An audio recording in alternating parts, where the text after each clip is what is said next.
já tá gravando. Rafa, avisa. Meus amigos, bora lá, ó. Semana especial, aniversário de Pedro II, 168 anos, né?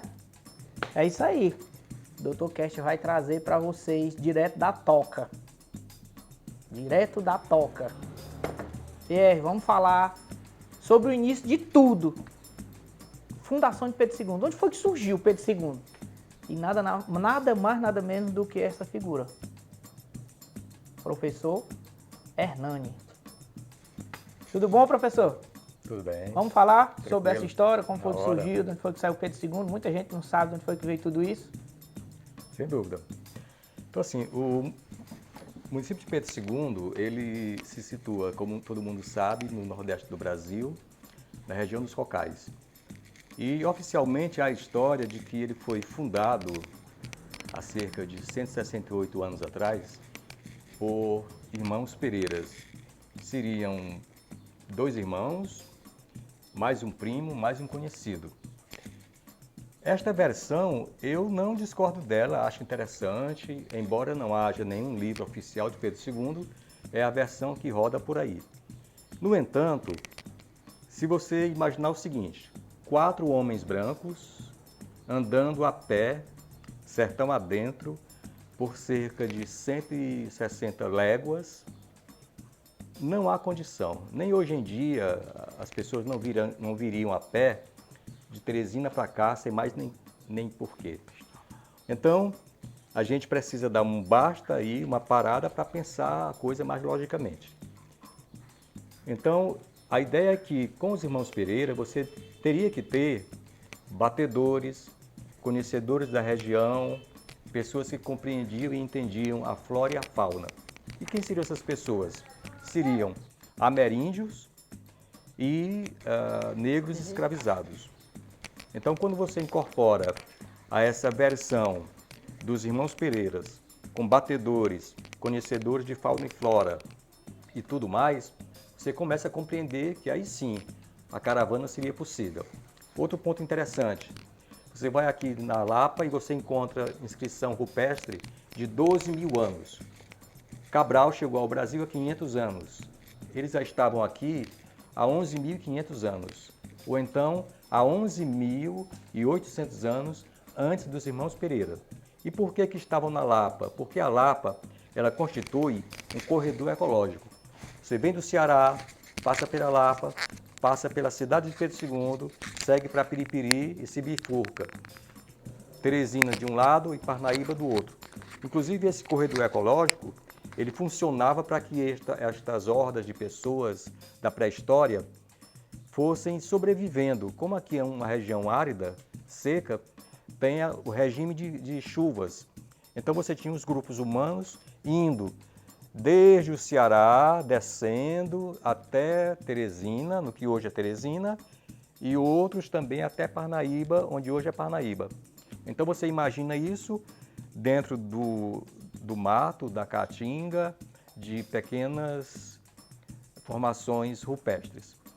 E hoje em dia o próprio Instituto Ecológico criou essa APA que funciona.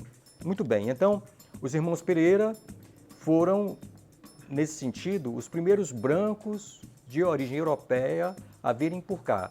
E eles fazem parte de um todo que era a ideia do rei de Portugal de fazer com que a terra Brasil desse lucro para os portugueses. Então, durante muito tempo, o Piauí não existiu como tal. Quem existia, por um lado, era Ceará e do outro, Maranhão. E o Piauí ele se constituiu numa terra de passagem. As pessoas passavam com o seu gado, com o seu rebanho de cabras e tudo mais.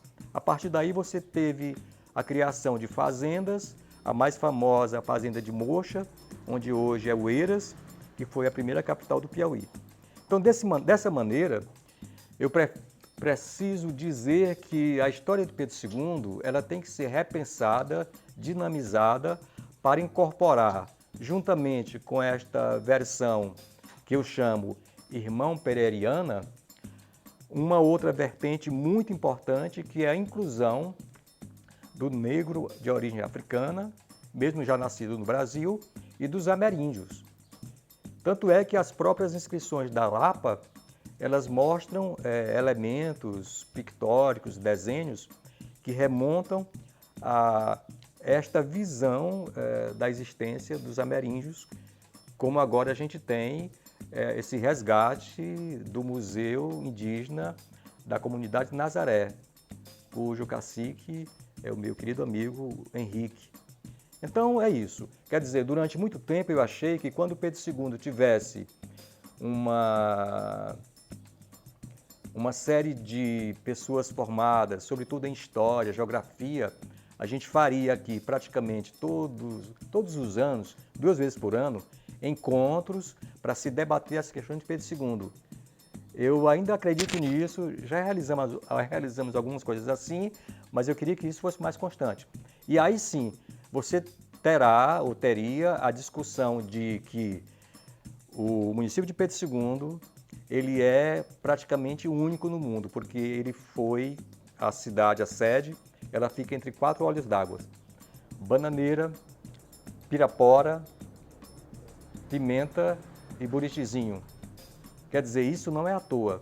Você percebe que olhos bem atentos, e são indígenas, pessoas que conheciam a região, para a criação da sede no município. Seja como for, a história ela é dinâmica e eu próprio sou um pesquisador, estou sempre aberto às novas teorias e novas visões, mas também tenho todo o direito de dizer o que eu penso. Daí eu também achar que é muito importante a presença das lendas, sobre as quais também eu lancei um livro, que vão contar de uma maneira como o inconsciente coletivo se vê a si mesmo. Então, há os fatos históricos, eles têm que ser colocados, estudados cientificamente, e também há essas histórias que remontam aos tempos remotos, que também nos ajudam a entender a psique do Pedro Segundense. Então, queria aqui dedicar esse espaço de conversa com vocês, agradecer a todos e dizer que a história de Pedro II continua.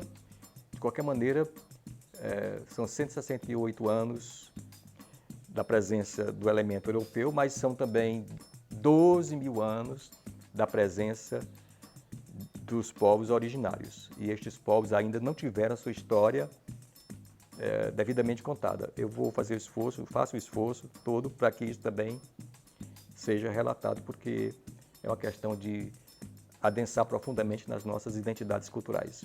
Muito obrigado.